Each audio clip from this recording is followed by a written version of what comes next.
Assalamualaikum warahmatullahi wabarakatuh.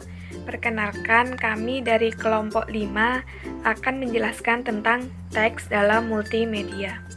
Mulai dari pengertian teks, elemen teks, ciri-ciri teks, kelebihan dan kelemahan teks, kompresi teks, bentuk, struktur, dan ukuran teks, program untuk menghasilkan dan mengubah teks, merancang teks, penggunaan teks dalam multimedia, serta teks dalam pembelajaran.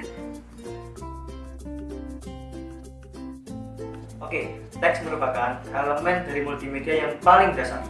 Teks merupakan cara yang biasa digunakan untuk seseorang menyampaikan suatu informasi. Teks biasanya digabungkan dengan audio ataupun video, ataupun juga gambar. Teks merupakan komponen kunci dalam membuat suatu aplikasi. Elemen teks yang pertama yaitu adalah abjad atau huruf yang terdiri dari huruf A sampai dengan Z, termasuk huruf kecil dan huruf besar tergantung dengan bahasa ataupun kata yang digunakan.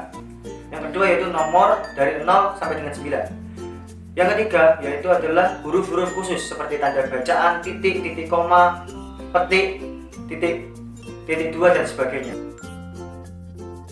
Ciri-ciri teks yang pertama adalah ascender, yaitu huruf-huruf yang memiliki abstruk.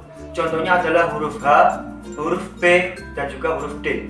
Yang kedua adalah descender, yaitu huruf-huruf yang memiliki downstrok dan terletak di bawah garis dasar. Contohnya yaitu P, V, dan juga Y. Yang ketiga yaitu leading, yaitu ruang antara font yang berada di atas font yang letaknya di bawah ruang di antara baris atau line spacing. Selanjutnya adalah learning, yaitu ruang yang berada di antara dua huruf yang biasanya kelihatan seperti berdempetan. Yang terakhir yaitu serif, yaitu bendera atau flag yang merupakan dekorasi pada ujung suatu huruf yang memiliki stroke. Kelebihan dari teks yaitu hanya membutuhkan media penyimpanan yang relatif cukup kecil, mudah untuk menyampaikan informasi yang relatif padat. Lanjut, untuk materi yang relatif rumit seperti halnya dengan rumus matematika atau penjelasan yang kompleks ataupun panjang, teks sangat cocok untuk digunakan. Yang terakhir yaitu cocok untuk menampilkan teks pada layar komputer yang relatif dengan metode yang sederhana. Adapun kekurangan dari teks yaitu kurang tepat jika digunakan sebagai media untuk memberikan suatu motivasi. Yang kedua yaitu materi jika melalui teks yang panjang dan kompleks yang akan ditampilkan pada layar komputer akan mengakibatkan kejenuhan, kebosanan, dan juga gangguan yang akan muncul pada diri kita. Yang selanjutnya yaitu kompresi. Kompresi teks diperlukan untuk mengurangi penggunaan ruang storage ketika penyimpanan. Kompresi teks bisa dilakukan dengan dua cara, yaitu Huffman coding dan Lempel-Ziel coding. Nah, untuk yang selanjutnya yaitu struktur teks.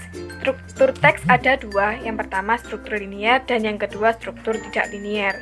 Struktur linier merupakan struktur yang tradisional. Dengan struktur yang tidak linier atau biasa disebut dengan hypertext merupakan dasar untuk memproduksi multimedia virtual. Yang selanjutnya yaitu bentuk teks. Bentuk teks yang pertama tipe face.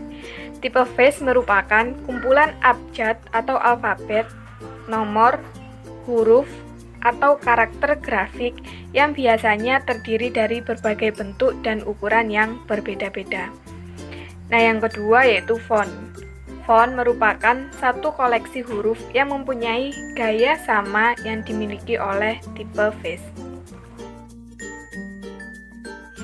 Untuk selanjutnya yaitu ukuran teks.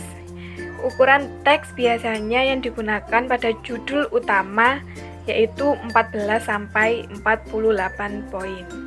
Untuk subjudul ukurannya separuh dari judul atau 7 sampai 24 poin. Nah, untuk isi materi ukurannya 10 hingga 12 poin. Poin selanjutnya yaitu program untuk menghasilkan dan mengubah teks. Sering sekali aplikasi ini digunakan oleh teman-teman, yaitu seperti Microsoft Word, kemudian WordStar for Windows, dan juga ada WordPerfect. Poin selanjutnya yaitu merancang teks. Format merancang teks dirancang untuk mudah dibaca. Kemudian ada desain teks, ada susunan teks. Kemudian semua faktor dari spasi huruf, spasi kata, dan spasi garis mudah dibaca, komunikatif dan ekspresif.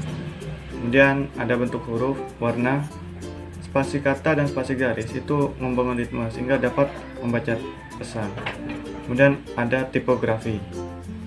Bila melakukan pencampuran permukaan teks harus disesuaikan dengan pesan, kontras, bobot, skala, dan hierarki visual. Menggunakan tipe-tipe huruf yang sudah dikenal atau familiar. Hindari suatu yang baru atau tipe yang demokratif.